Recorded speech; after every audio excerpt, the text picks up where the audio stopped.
For more than a decade, the country has battled extremist insurgencies that have displaced millions, destabilized communities, and challenged the authority of the state. Since taking power in 2022, President Ibrahim Traoré has presented himself as a leader determined to restore security, strengthen national sovereignty, and unite the country against terrorism. But in recent months, a new controversy has emerged. Several prominent Muslim religious figures were arrested, detained, and sentenced to prison. Supporters of the government say these actions are necessary to preserve national unity and prevent religious extremism. Critics argue that the arrests represent a dangerous restriction on freedom of religion and freedom of expression. Today, we examine the facts, the government's justification, and the concerns raised by opponents. This is the story of Burkina Faso's growing tensions between state authority and religious leadership.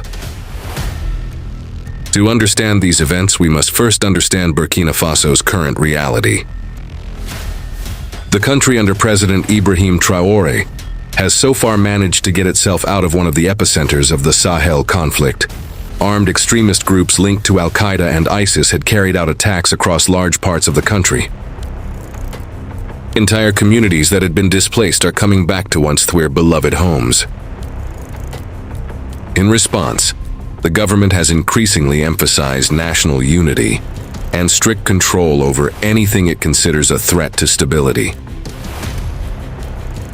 The Traoré administration argues that in a country fighting for survival, divisive rhetoric, whether political, ethnic, or religious, can have serious consequences. Government supporters often point out that extremist organizations frequently exploit religious narratives to recruit followers. As a result, authorities have sought greater oversight of religious activities and institutions. The case of Imam Kindo. One of the most prominent recent cases involves Imam Kindo.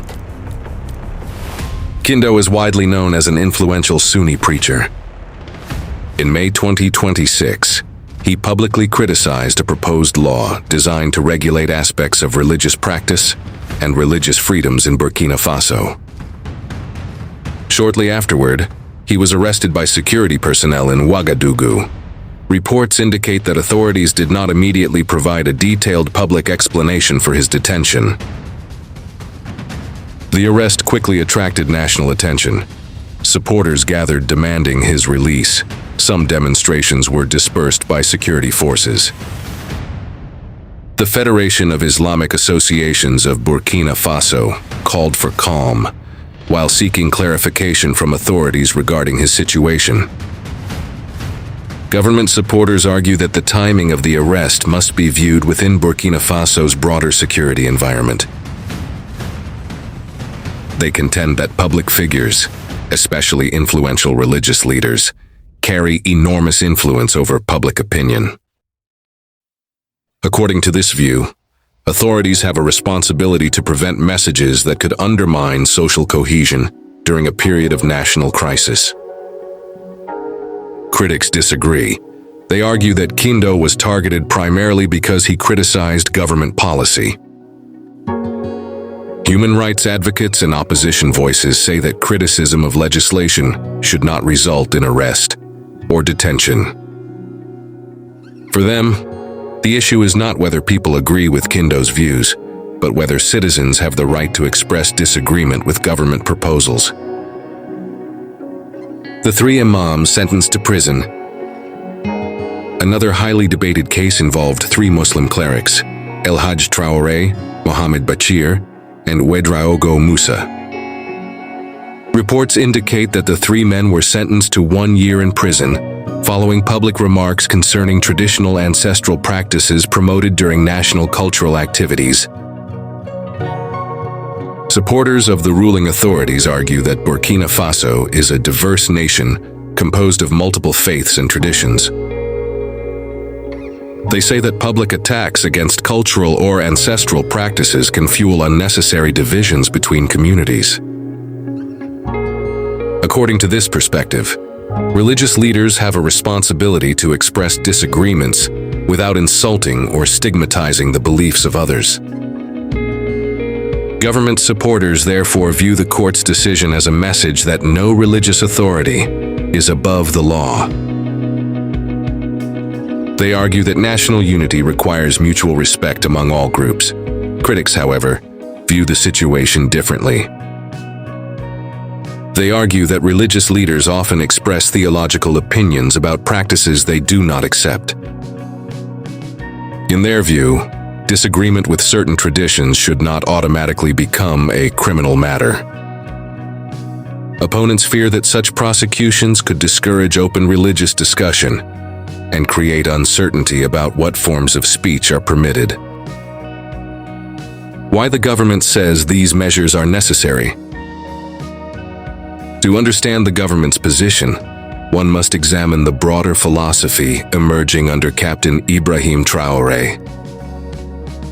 The administration frequently emphasizes three themes: national security, national unity, and national sovereignty.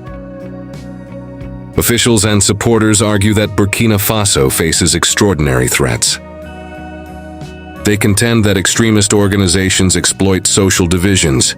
They believe inflammatory rhetoric can weaken the country at a time when unity is essential. From this perspective, religious leaders are not exempt from responsibility. Just as politicians, journalists, and activists are expected to respect national laws, government supporters argue that clerics should also be accountable for their public statements. Many supporters therefore see these arrests and convictions not as attacks on religion, but as efforts to prevent social fragmentation during wartime conditions. The criticisms. Yet significant concerns remain. Human rights organizations, opposition figures, and some religious groups argue that the government has increasingly restricted dissent.